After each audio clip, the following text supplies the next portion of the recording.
ಅಮ್ಮನ ಕಸಿನ್ ಅವ್ರು ನೋಡ್ಲಿಕ್ಕೆ ಬಂದಿದ್ದು ಮಲ್ಲಿಗೆ ಹಾರ ನಿಜವಾ ಅಥವಾ ರಂಗೋಲಿಯಾ ಅಂತ ಹೇಳಿ. ಹೌದು, ನನಗೆ ನೋಡಿ ಹತ್ತಿರದಿಂದ ತೋರಿಸ್ತೀನಿ ನಿಮ್ಗೆ. ಈ ಮಲ್ಲಿಗೆ ಹಾರ ನಿಜವಾಗಿಯೂ ಹಾಕಿರ್ಬೋದಾ ಇವರು ಫೋಟೋ ತೆಗಿಯೋಕೆ ತುಂಬಾ ಜನ ಅಂತ ಫೋನ್ ಮಾಡಿ ಹೇಳಿ ಕೇಳಿದ್ರು. ಅನಿಸುತ್ತೆ. ರಾತ್ರಿ 11 ಗಂಟೆಯಿಂದ ಎಲ್ಲ ಕೆಲಸ ಮಾಡಿ ಆದ್ಮೇಲೆ ಮಧ್ಯರಾತ್ರಿ 3 ಗಂಟೆವರೆಗೆ. ಈಗ ನಮ್ಮ ವೀರಚಂದ್ರ ಸಾಹಸಗೆ 4 ದಿವಸ ಮಾಡಿದೆ. ರಾತ್ರಿ 11ರಿಂದ 4 ಗಂಟೆವರೆಗೆ ಬೆಳಿಗ್ಗೆ. ಯಾರ ಡಿಸ್ಟರ್ಬೆನ್ಸ್ ಇರೋದಿಲ್ಲ, ಏನ್ ಕೆಲಸ ಮಾಡ್ಬೇಕು ಅನ್ನೋದಿಲ್ಲ. ಕೈಗೆಲ್ಲ ಬಣ್ಣ ಮೆತ್ಕೊಂಡಿದ್ರು ಕ್ಲೀನ್ ಮಾಡಬಹುದು. ನೋಡಿ, ಅವರು ರಂಗೋಲಿ ಮಾಡುವಂತ ಜಾಗ. ನೀವು ಹೀಗೆ ಅವರ ಮನೆಗೆ ಎಂಟ್ರಿ ಆದ್ರೆ ಇದಿಷ್ಟು ಜಾಗದಲ್ಲಿ ಅವರು ರಂಗೋಲಿಯನ್ನ ಮೂಡಿಸ್ತಾರೆ.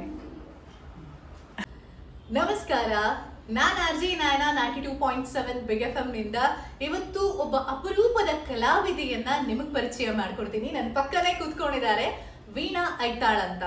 ವೀಣಾ ಐತಾಳ್ ಅವರು ನನ್ನ ರೇಡಿಯೋ ದಿನಗಳಿಂದ ನನಗೆ ಚಿರಪರಿಚಿತರು. ಆದ್ರೆ ಅವರಲ್ಲಿರುವಂತ ಅಪೂರ್ವವಾದಂತಹ ಕಲೆಯನ್ನ ನಿಮ್ಮ ಮುಂದೆ ಇಡೋದಕ್ಕೆ ಬಹಳ ಸಮಯ ತಗೊಳ್ತು ಅಂತ ಹೇಳ್ಬೋದು.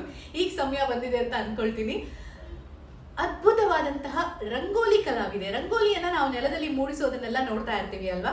ಆದ್ರೆ ಇವರು ಆ ರಂಗೋಲಿಯಲ್ಲಿ ದೇವರ ಒಂದು ಫೋಟೋವನ್ನ ಅಥವಾ ಏನನ್ನಾದ್ರೂ ನೋಡ್ತಾರೆ ಅಂತಂದ್ರೆ ಅದನ್ನ ಹಾಗೆ ಪಡಿ ಮೂಡಿಸ್ತಾರೆ. ಎಷ್ಟು ಅದ್ಭುತವಾಗಿ ನೆಲದ ಮೇಲೆ ಅರಳಿಕೊಳ್ಳುತ್ತೆ ಅಂತಂದ್ರೆ ನೀವು ಅದನ್ನ ನೋಡ್ಬೇಕು. ನಾನು ಹೇಳಿದ್ರೆ ಸಾಕಾಗೋದಿಲ್ಲ. ಇಲ್ಲಿ ಅವರನ್ನ ನಾವು ಮೊದಲು ವೆಲ್ಕಮ್ ಮಾಡೋಣ ನಮ್ಮ ಕಾರ್ಯಕ್ರಮಕ್ಕೆ. ಆಮೇಲೆ ಅವರು ಬಿಡಿಸಿದಂತಹ ಒಂದೊಂದೇ ರಂಗೋಲಿಯನ್ನ ನಿಮಗೆ ತೋರಿಸ್ತಾ ಹೋಗ್ತೀನಿ. ನಮಸ್ಕಾರ ವೀಣಾ ಅವರೇ. ನಮಸ್ತೆ. ಈ ರಂಗೋಲಿಯನ್ನ ಬಿಡಿಸೋದು ನಾರ್ಮಲ್ ರಂಗೋಲಿಯನ್ನ ಬಿಡಿಸೋದ್ರಿಂದ ಶುರುವಾಯ್ತಾ ಅಥವಾ ಈ ರೀತಿ ಚಿತ್ರಗಳನ್ನೆಲ್ಲ ಮೂಡಿಸ್ಬೇಕು ಅಂತ ನಿಮ್ಗೆ ಅನ್ಸಿದ್ದು ಹೇಗೆ? ನಾನು ಫಸ್ಟಿಗೆ ವಾಮನ ಅವತಾರದ್ದು ಬಿಡಿಸಿದ್ದು. ನನ್ನ ಕಾಲೇಜ್ ಗ್ರೂಪಲ್ಲಿ ಒಬ್ಳು ಪೋಸ್ಟ್ ಮಾಡಿದ್ಲು, ಅದನ್ನು ನೋಡಿ ಬಿಡಿಸಿದ್ದು. ಆಮೇಲೆ ಅಮಿತಾಬ್, ರೇಖಾ ಎಲ್ಲ ಸಣ್ಣ ಸಣ್ಣ 1.5 ಫೀಟ್ ಇದ್ದು ಬಿಡಿಸ್ತಾ ಹೋದೆ. ಆಮೇಲೆ ಮಂಗಳೂರಿಗೆ ಟ್ರಾನ್ಸ್ಫರ್ ಆಯ್ತು ನಮಗೆ ಡೆಲ್ಲಿಯಿಂದ. ಆಗ ದೊಡ್ಡ ದೊಡ್ಡ 7-8 ಫೀಟ್ ಇದ್ದು ಸ್ಟಾರ್ಟ್ ಮಾಡಿದ್ದು. ಫಸ್ಟಿಗೆ ದೈವದ್ದು ರಂಗೋಲಿ 7 ಫೀಟ್ ಇದ್ದಾಯ್ತು. ಆಮೇಲೆ ಕಟೀಲ್, ದುರ್ಗಾ ಪರಮೇಶ್ವರ್, ಹೀಗೆ ದೇವರತೆ, ತುಳುನಾಡು ಅಂದ್ರೆ ಕರಾವಳಿಯ ಕಲೆ, ಸಂಸ್ಕೃತಿ, ಜನಪದ, ಹೌದು, ಅದನ್ನು ಬಿಡಿಸ್ತಾ ಹೋದೆ. ಓಕೆ. ನಿಮ್ಗೆ ಯಾರಾದ್ರೂ ಗುರುಗಳಿದ್ದಾರಾ ಇದರಲ್ಲಿ? ಇಲ್ಲ, ಗುರುಗಳಿಲ್ಲ. ಎಷ್ಟೇ ವಯಸ್ಸಿಗೆ ರಂಗೋಲಿ ಶುರು ಮಾಡಿದ್ರಿ? 47ನೇ ವಯಸ್ಸಿಗೆ ಈ ತರ ಬಿಡಿಸ್ಲಿಕ್ಕೆ. ಬಟ್ ಸ್ಕೂಲ್ ಕಾಲೇಜ್ ಡೇಸ್ ಅಲ್ಲೆಲ್ಲ ರಂಗೋಲಿ ಬಿಡಿಸಿಲ್ಲ? ಇಲ್ಲ, ರಂಗೋಲಿ ಪೌಡರ್ 2018 ವರೆಗೆ ನಾನು ಬಿಡಿಸ್ಲಿಕ್ಕೆ ಹಿಡಿಲಿಕ್ಕೂ ಬರ್ಲಿಲ್ಲ. ಹಿಡಿಲಿಕ್ಕೂ ಬರ್ತಿರ್ಲಿಲ್ಲ. ಆಮೇಲೆ ಒಂದೇ ಒಂದು ಆರ್ಟ್ ಮಾಡಿದವಳಲ್ಲ, ಒಂದೇ ಒಂದು ಸ್ಕೆಚ್, ಪೆನ್ಸಿಲ್ ಸ್ಕೆಚ್ ಏನು ಮಾಡಿದವಳಲ್ಲ. ಅಥವಾ ಆಮೇಲೆ ನಾನು ಕಲಿತು ಮಾಡೋದಲ್ಲ, ಮೊಬೈಲಲ್ಲಿ ಒಂದು ಡೌನ್ಲೋಡ್ ಮಾಡಿರ್ತೇನೆ, ಆಮೇಲೆ ಅದನ್ನು ನೋಡಿ ಮಾಡ್ತೇನೆ. ಓಕೆ. ರಾತ್ರಿ 11 ಗಂಟೆಯಿಂದ ಎಲ್ಲ ಕೆಲಸ ಮಾಡಿ ಆದ್ಮೇಲೆ ಮಧ್ಯರಾತ್ರಿ 3 ಗಂಟೆವರೆಗೆ. ಈಗ ನಮ್ಮ ವೀರಚಂದ್ರ ಸಾಹಸಗೆ 4 ದಿವಸ ಮಾಡಿದೆ. ರಾತ್ರಿ 11ರಿಂದ 4 ಗಂಟೆವರೆಗೆ ಬೆಳಿಗ್ಗೆ. ಯಾರ ಡಿಸ್ಟರ್ಬೆನ್ಸ್ ಇರೋದಿಲ್ಲ, ಏನ್ ಕೆಲಸ ಮಾಡ್ಬೇಕು ಅನ್ನೋದಿಲ್ಲ. ಕೈಗೆಲ್ಲ ಬಣ್ಣ ಮೆತ್ಕೊಂಡಿದ್ರು ಕ್ಲೀನ್ ಮಾಡಬಹುದು. ಬೇರೆ ಇನ್ನೇನೇನೆಲ್ಲ ಮಾಡಿದೀರಾ? ಸಾರಿ ರಂಗೋಲಿ, ಮತ್ತೆ ಹುಲಿ, ಸಿಂಹ, ಚಿಟ್ಟೆ, ಹಾವು, ದನ, ಕುದುರೆ, ಬಕ್ಕ ರಾಣಿ, ಅದೆಲ್ಲ ಮಾಡಿದ್ದೆ. ಮತ್ತೆ ಈಗ ನನ್ನನ್ನ ನೋಡಿದ್ರೆ ನನ್ನನ್ನು ಸಹ ರಂಗೋಲಿಯಲ್ಲಿ ಮಾಡ್ತೀರಾ? ತುಂಬಾ ಜನ ಆರ್ಡರ್ ಕೊಡ್ತಾರೆ ಫೋಟೋದಲ್ಲಿ. ಅವರ ಪೋರ್ಟ್ರೇಟ್ ಮಾಡ್ಲಿಕ್ಕೆ ಕೊಡ್ತಾರೆ. ಓಕೆ. ಮಾಡ್ಲಿಕ್ಕೆ ಉಂಟು. ಸೊ ಇದನ್ನ ನೀವು ಬಿಸ್ನೆಸ್ ಆಗಿ ಕನ್ವರ್ಟ್ ಮಾಡ್ಕೋತಾ ಇದ್ದೀರಾ ಅಥವಾ ಕೇವಲ ಖುಷಿಗೋಸ್ಕರ? ನಾನು ಕಮರ್ಷಿಯಲ್ ಅಂತ ಯಾವತ್ತೂ ಎಣಿಸ್ಲೇ ಇಲ್ಲ. ಅವ್ರು ನೋಡಿ ಸೋಷಿಯಲ್ ಮೀಡಿಯಾದಲ್ಲಿ ನೋಡಿ ಅವ್ರ ಹತ್ರ ನನ್ಗೆ ಮಾಡಿ ಅಂತ ಹೇಳಿ ಆರ್ಡರ್ ಕೊಡ್ತಾ ಇದ್ದಾರೆ. Okay okay. ನಾನು ಕಮರ್ಷಿಯಲ್ ಆಗಿ ಯಾವತ್ತೂ ಎಣಿಸ್ಲೇ ಇಲ್ಲ. ಈಗ ದೇವಸ್ಥಾನಕ್ಕೆಲ್ಲ ಕೊಡ್ತೇನೆ, ಅದು ಸೇವೆ ಆಗಿ ಕೊಡುದು. ನಮ್ಗೆ ಒಂದೊಂದೇ ನೀವು ಬಿಡಿಸಿದಂತಹ ಒಂದು ರಂಗೋಲಿಯನ್ನ ತೋರಿಸ್ತಾ ಹೋಗ್ಬೋದಾ ವೀಣಾ ಅವರೇ? ಖಂಡಿತ. ಫಸ್ಟ್ ಯಾವ್ದನ್ನ ತೋರಿಸ್ತೀರಾ? ಫಸ್ಟ್ ಇದು ಆದಿಯೋಗಿ, ಸದ್ಗುರು ಅಲ್ಲಿದ್ದು ಆದಿಯೋಗಿ. ಓಕೆ. ತಮಿಳ್ನಾಡಿದ್ದು ಮುದ್ದು ಕೃಷ್ಣ. ವಾವ್. ನೋಡಿ, ಇದು ನೆಲದ ಮೇಲೆ ಮೂಡಿದಂತಹ ರಂಗೋಲಿ.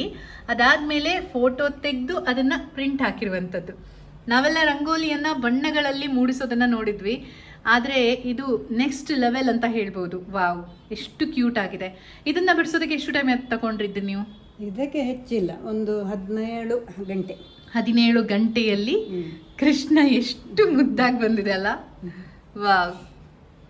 ಆಮೇಲೆ ಕಾಪು ಹೊಸ ಮಾರಿಯಮ್ಮ, ಇದಕ್ಕೆ ಒಂದು 30 ಗಂಟೆ 35 ಗಂಟೆ. ಓಕೆ. ಕಾಪು ಹೊಸ ಮಾರಿಯಮ್ಮ ಎಷ್ಟು ಅದ್ಭುತವಾಗಿ ಬಂದಿದೆ. ವಾವ್. 35 ಗಂಟೆ. ಮಧ್ಯದಲ್ಲಿ ಬ್ರೇಕ್ ತಗೊಳ್ತೀರಾ? ಹೌದು, ದಿನ ದಿನ ಸ್ವಲ್ಪ ಇದಿಷ್ಟು ಸ್ವಲ್ಪ ಸ್ವಲ್ಪ ಹಾಗೆ ಹೀಗೆ ಮಾಡ್ತಾ ಬರುದು. ಮೊದಲೊಂದು ತಲೆಯಲ್ಲಿ ಚಿತ್ರಣ ಇರುತ್ತೆ ಅಲ್ವಾ? ತಲೆಯಲ್ಲಿ ಅಂದ್ರೆ ನನ್ನ ಮೊಬೈಲ್ ನಾನು ಏನೂ ಎಣಿಸುದಿಲ್ಲ ಮನಸ್ಸಲ್ಲಿ. ಅದನ್ನ ನೋಡಿ ಅವಳು ಹೇಗೆ ಅವಳ ಮುಖ ಬರ್ಬೇಕು ಅವಳೇ ಮಾಡಿಸ್ಕೊಂಡು ಹೋಗ್ತಾಳೆ. ನಾನು ಏನೋ ನಂದು ತಲೆ ಬ್ಲಾಂಕ್ ಇರ್ತದೆ. ನೋಡಿ, ದೇವರೇ ಕಣ್ಮುಂದೆ ಬಂದ ಹಾಗೆ ನನ್ಗೆ ಅನ್ಸುತ್ತೆ. ನಾವು ಫೋಟೋ ತೆಗಿಯೋದನ್ನ ನೋಡಿದೀವಿ, ಆದ್ರೆ ರಂಗೋಲಿಯಲ್ಲಿ ಇದನ್ನೆಲ್ಲ ಹೀಗೆ ಮೂಡಿಸ್ಬೇಕು ಅಂತ ಹೇಳಿದ್ರೆ ಅಬ್ಬಾ ಎಲ್ರಿಗೂ ಆಗೋದಿಲ್ಲ. ಅದಕ್ಕೆ ನಾನು ಹೇಳಿದ್ದಾಗ್ಲೇ ಅಪರೂಪದ ಟ್ಯಾಲೆಂಟ್ ಅಂತ. ಆ ಕಣ್ಣು ನೋಡಿ, ಮಲ್ಲಿಗೆಯ ಹಾರ. ವಾವ್. ಪಕ್ಕದಲ್ಲೇ ಕಾಂತಾರ. ಈ ಕಾಂತಾರಕ್ಕೆ ಇದು ಮಾಡ್ಲಿಕ್ಕೆ ನನ್ಗೆ 8 ಗಂಟೆ ಹಿಡಿದಿದೆ. ಯಾಕಂದ್ರೆ ಮಗ ಹೇಳಿದ ಇದು ಸರಿ ಬರ್ಲಿಲ್ಲ ಪುನಃ ಪುನಃ ಪುನಃ ಮಾಡಿಸಿ 8 ಗಂಟೆವರೆಗೆ ಹಿಡಿತು. ಆಮೇಲೆ ಇದು ನಮ್ಮ ಕ್ಲಾಸ್ಮೇಟ್ ಸತೀಶ್ ಚಂದ್ರ ಅಂತ ಹೇಳಿ ಅವರದ್ದು ಪೇಂಟಿಂಗ್ ನೋಡಿ, ಅವ್ರ ತರಂಗ ಆರ್ಟಿಸ್ಟ್ ಸತೀಶ್ ಚಂದ್ರ ಅಂತ ತುಂಬಾ ಪಾಪ್ಯುಲರ್ ಇದ್ದಾರೆ. ಹೌದು, ಅದ್ಭುತ ಕಲಾವಿದರು. ಅವ್ರು ಮಣಿಪಾಲದಲ್ಲಿದ್ದಾರೆ. ಅವರು ನಿಜವಾಗಿ ಪೋಸ್ಟರ್ ಅಲ್ಲಿ ಇಷ್ಟೇ ಇರುದಲ್ಲ, ಅವರೇ ಕೂತು ಅವರ ಕಾಲಿನ ಫೋಟೋ ತೆಗೆದು ಆಮೇಲೆ ಆ ಗಗ್ಗರ ಎಲ್ಲ ಅವರು ಆಡ್ ಮಾಡಿ ಕಂಪ್ಲೀಟ್ ಮಾಡಿ ಅದನ್ನ ನೋಡಿ ನಾನು ಅವ್ರ ಹತ್ರ ಪರ್ಮಿಷನ್ ಕೇಳಿ ನಾನು ಮಾಡಿದ್ದು. ಓಕೆ, ನೋಡಿ ಕಾಲಿಗೂ ಹಾಗೆ ಧೂಳು ಹಾಗೆ ನೋಡಿ, ಅದಕ್ಕೆ ಸಹ ಒಂದು 7 ಗಂಟೆ ಹಿಡಿತು ನನಗೆ ಕಾಲಿಗೆ. ಧೂಳನ್ನ ಮೂಡಿಸ್ಲಿಕ್ಕೆ ಧೂಳು ಮಣ್ಣು ಹಾಗೆಲ್ಲ ಬರ್ಬೇಕಲ್ಲ. ಈ ಕಲರ್ಸ್ ನೆಲ್ಲ ಹೇಗೆ ನೀವು ಇದು ಮಾಡ್ತೀರಾ? ಕಲರ್ಸ್ ಎಲ್ಲ ಮಿಕ್ಸ್ ಮಾಡಿ ಮಾಡಿ ಮಾಡಿ ಆ ಮಣ್ಣಿನ ಕಲರ್ ತರಬೇಕು. ಎಕ್ಸ್ಪೆರಿಮೆಂಟ್. ಹೌದು, ಅದು ಕೂತಾಗ ಆ ಕಲರ್ ಬರ್ತದೆ. ರಂಗೋಲಿ ಇದ್ರ ಕೂತಾಗ ಹೇಗೋ ಬರ್ತದೆ ಅದು. ನೋಡಿ, ಕಾಂತಾರದ ಪೋಸ್ಟರ್ ಅಲ್ಲಿ ನಾವು ಕಂಡಂತಹ ದೈವದ ಚಿತ್ರ ಹಾಗೆಯೇ ಮೂಡಿಸಿದ್ದಾರೆ. ನನ್ಗಂತೂ ನೋಡೋದಕ್ಕೆ ಈಸಿ ಅನ್ಸುತ್ತೆ, ಆದ್ರೆ ಅದನ್ನ ನಾವು ಮಾಡೋದಕ್ಕೆ ಹೋದ್ರೆ ಇದಕ್ಕೆ 45 ಗಂಟೆ ಹಿಡಿತು ನನಗೆ. 5 ಫೀಟ್ ಇದು ರಂಗೋಲಿ, 45 ಗಂಟೆ ಹಿಡಿತು. ಇದಕ್ಕೆ ರಿಷಬ್ ಶೆಟ್ರು ನಮಸ್ಕಾರ ಮಾಡಿ ಹೋಗಿದ್ರು. ಓಕೆ, ನಮ್ಮ ಕುಂದಾಪುರ ಗ್ರೂಪ್ ಅಲ್ಲಿ ಹಾಕಿದ್ದೆ. ನೋಡಿ, ಗ್ರೇಟ್. ಅದೊಂದು ಲೈಫಲ್ಲಿ ಮರೆಯೋಕ್ಕಾಗದೆ ಇರುವಂತ ಕ್ಷಣ ಅಂತ ಹೇಳ್ಬೋದು. ನೆಕ್ಸ್ಟ್ ಕಾಪು ಹಳೆ ಮಾರಿಯಮ್ಮ. ಇದು ಕಾಪು ಹಳೆ ಮಾರಿಯಮ್ಮ. ಇದು ಹಾಗೆ ಗೋಲ್ಡನ್ ಫೇಸ್. ಅದು ಬಂತು ಮನಸ್ಸಲ್ಲಿ ಮಾಡ್ಬೇಕಂತೇಳಿ ಆಗ ಮಾಡಿ ಬಿಡುದು. ಈಗ ನಿಜವಾಗಿ ಮಾರಿಯಮ್ಮನ ಭಕ್ತೆ ಆಗಿದ್ದೇನೆ. ಖಂಡಿತ. ಅದು ಫೋಟೋದಲ್ಲಿ ನೋಡೋದಕ್ಕಿಂತ ನಾವು ನೆಲದಲ್ಲಿ ನಾವು ಮಾಡಿದಾಗ ನೋಡಿ, ಮಲ್ಲಿಗೆ ಹಾರ ಎಲ್ಲ ಒಬ್ರು ನಮ್ಮ ಅಮ್ಮನ ಕಸಿನ್ ಅವ್ರು ನೋಡ್ಲಿಕ್ಕೆ ಬಂದಿದ್ರು. ಇದು ಮಲ್ಲಿಗೆ ಹಾರ ನಿಜವಾ ಅಥವಾ ರಂಗೋಲಿಯಾ ಅಂತ ಹೇಳಿ. ಹೌದು, ನನಗೆ ನೋಡಿ ಹತ್ತಿರದಿಂದ ತೋರಿಸ್ತೀನಿ ನಿಮ್ಗೆ. ಈ ಮಲ್ಲಿಗೆ ಹಾರ ನಿಜವಾಗಿಯೂ ಹಾಕಿರ್ಬೋದಾ ಇವರು ಫೋಟೋ ತೆಗಿಯೋಕೆ ಅಂತ ಹೇಳಿ ಅನಿಸುತ್ತೆ ಅಲ್ವಾ? ಇಲ್ಲ, ಮಲ್ಲಿಗೆ ಹಾರವನ್ನ ನಿಮ್ಗೆ ಎಷ್ಟು ಪೇಷನ್ಸ್ ಇರ್ಬೋದು. ಇದು ಬಿಡಿಸೋದಕ್ಕೆ ಎಷ್ಟು ಗಂಟೆ ತಗೊಂಡಿದ್ರಿ ನೀವು? ಇದಕ್ಕೊಂದು 25 ಗಂಟೆ. 25 ಗಂಟೆ ಅಂದ್ರೆ ಇದೆಲ್ಲ ಕಲರ್ ಕಾಂಬಿನೇಷನ್, ಮುಖದ್ದೆಲ್ಲ ಕಲರ್ ಕಾಂಬಿನೇಷನ್ ಮಾಡಿ ಮಾಡಿ ಮಾಡ್ಬೇಕಲ್ಲ. ಇದು ಬ್ಲ್ಯಾಕ್ ಮತ್ತೆ ವೈಟ್ ಪೌಡರ್ ಇಂದ ಮಾಡುದು, ಆ ಬೆಳ್ಳಿಯಾಗಿ ಬರ್ಲಿಕ್ಕೆ. Okay okay okay.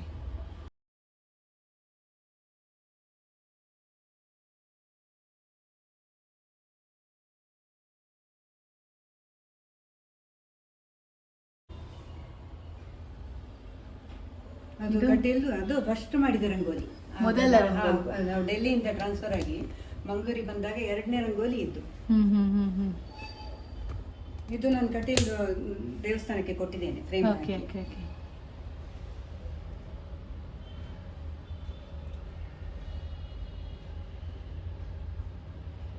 ಮನೆಯಲ್ಲೇ, ಮನೆಯ ಹಾಲ್ನಲ್ಲೇ ರಂಗೋಲಿ ಹಾಕುವಂಥದ್ದು. ಹೌದು, ಮನೆಯ ಒಂಥರ ಆರ್ಟ್ ಸ್ಕೂಲ್ ತರ ಆಗೋಗಿದೆ. ನಾನಿವತ್ತು ಅವರ ಮನೆಗೆ ಬಂದು ಇದನ್ನೆಲ್ಲ ಮಾಡ್ತಾ ಇದ್ದೀನಿ. ನಮ್ಮ ಮಂಗಳೂರಲ್ಲಿ ಕರಂಗ್ಲಪಾಡಿಯಲ್ಲಿ ಇರುವಂತಹ ಅವರ ನಿವಾಸದಲ್ಲಿ ಇದೆಲ್ಲ ನನಗೆ ಕಾಣೋದಕ್ಕೆ ಸಿಕ್ಕಿದ್ದು. ಹಾಗೆ ನೆಲದ ಮೇಲೆ ಮೂಡಿಸಿದಂಥ ರಂಗೋಲಿಯ ವಿಡಿಯೋವನ್ನು ಸಹ ನಾನು ನಿಮಗೆ ತೋರಿಸ್ತೀನಿ.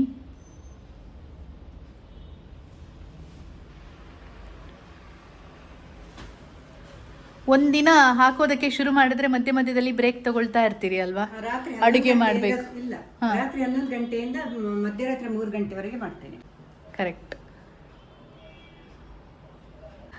ಅಲ್ಲ, ಈಗ ಇಷ್ಟು ಶ್ರಮ ವಹಿಸಿ ಗಂಟೆಗಟ್ಟಲೆ ಕೂತ್ಕೊಂಡು ರಂಗೋಲಿ ಮಾಡ್ತೀರಾ, ತೆಗೆಯುವಾಗ ಬೇಜಾರಾಗೋದಿಲ್ವಾ? ಖಂಡಿತ ಬೇಜಾರಾಗುದಿಲ್ಲ. ಯಾಕಂದ್ರೆ ಆ ಪ್ಲೇಸ್ಗೆ ಇನ್ನೊಂದು, ಆ ಜಾಗದಲ್ಲಿ ಇನ್ನೊಂದು ದೇವರು ಬರುವಾಗ ನನ್ಗೆ ಇದನ್ನು ಇದು ಮಾಡಿ ನಾನು ಆ ಜಾಗದಲ್ಲಿ ಮಾಡುದಲ್ಲ, ಆಗ ಇನ್ನೂ ಸ್ವಲ್ಪ ಶಕ್ತಿ ಕೊಡು ಅಂತ ಹೇಳಿ ಪ್ರಾರ್ಥನೆ ಮಾಡಿ ತೆಗೆಯುವುದು ಆ ರಂಗೋಲಿಯನ್ನು. ಓಕೆ, ನೋಡಿ ಅವರು ರಂಗೋಲಿ ಮಾಡುವಂಥ ಜಾಗ. ನೀವು ಹೀಗೆ ಅವರ ಮನೆಗೆ ಎಂಟ್ರಿ ಆದರೆ ಇದಿಷ್ಟು ಜಾಗದಲ್ಲಿ ಅವರು ರಂಗೋಲಿಯನ್ನು ಮೂಡಿಸ್ತಾರೆ. ಎಜುಕೇಷನ್ ಬ್ಯಾಕ್ಗ್ರೌಂಡ್ ಬಗ್ಗೆ ಹೇಳೋದಾದರೆ, ನಾನು ಕಲಿತದ್ದು ಪೂರ್ಣಪ್ರಜ್ಞಾ ಕಾಲೇಜ್ ಉಡುಪಿಯಲ್ಲಿ, BCom ಮಾಡಿದ್ದು. ಓಕೆ. ಸ್ಕೂಲ್ ಸರ್ಕಾರಿ ಸೌತ್ ಸ್ಕೂಲು ಒಳಕಾಡು ಉಡುಪಿ ನಮ್ಮ ಸ್ಕೂಲ್ ಎಲ್ಲ. ಸೊ ಮನೆಯವರ ಸಪೋರ್ಟ್ ಹೇಗಿದೆ ನಿಮ್ಮ ಈ ಒಂದು ಆರ್ಟ್ಗೆ? ಮನೆಯವರೆಲ್ಲ ಅವರವರಷ್ಟಕ್ಕೆ ಸುಮ್ಮನೆ ಕೂತ್ಕೊಳ್ಳೋದಕ್ಕೆ ನನಗೆ ಅದು ದೊಡ್ಡ ಸಪೋರ್ಟ್. ಏನು ಹೇಳೋದಿಲ್ಲ, ಸೊ ಮಾಡಿದ್ದಕ್ಕೆ ಖುಷಿ ಪಡ್ತಾರೆ. ಮಾಡಿದ ತಕ್ಷಣ ಫಸ್ಟ್ ನೋಡಿ ಕಮೆಂಟ್ ಮಾಡೋರು ಯಾರು ಮನೇಲಿ? ನಾನೇ ಹೇಳಬೇಕು, ಬಂದು ನೋಡಿ. ಅದು ಎಲ್ಲ ಕಲಾವಿದರ ಪರಿಸ್ಥಿತಿ ಹಾಗೆ, ನಾವು ಸಹ ಹಾಗೆ. ಮನಸ್ಸಲ್ಲಿರ್ತದೆ, ಅವರಿಗೆ ಮನಸ್ಸಲ್ಲಿರುತ್ತೆ. ಬ್ಯಾಂಕ್ ಗ್ರೂಪಿಗೆಲ್ಲ ಹಾಕ್ತಾರೆ, ಒಂದು ಹೆಮ್ಮೆ ಸಹ ಇರುತ್ತೆ. ಅವ್ರು ಯಾವ ಬ್ಯಾಂಕಲ್ಲಿ ವರ್ಕ್ ಮಾಡ್ತಿದ್ದಾರೆ? ಓಕೆ. ಸೊ ಮಕ್ಕಳು ಇಬ್ಬರು ಹುಡುಗರು ಓದಿ ಆಯ್ತಾ? ಓದ್ತಾ ಇದ್ದಾರೆ. ಓಕೆ, ಸೂಪರ್ ವೀಣಾ ಅವರೇ. ಆ್ಯಂಡ್ ಖುಷಿ ಆಯಿತು ನಿಮ್ಮ ಜೊತೆಯಲ್ಲಿ ಮಾತಾಡಿ. ನಿಮ್ಮ ಜೊತೆಯಲ್ಲಿಯೂ ಮಾತಾಡಿ ಒಂದು ಎನರ್ಜಿ ಇದ್ದು, ಒಂದು ಪವರ್. ಖುಷಿ ಆಯಿತು. Once again thank you very much. ನನಗೂ ಖುಷಿ ಆಯಿತು. ಥ್ಯಾಂಕ್ ಯು ನಯನ ಅವರೇ.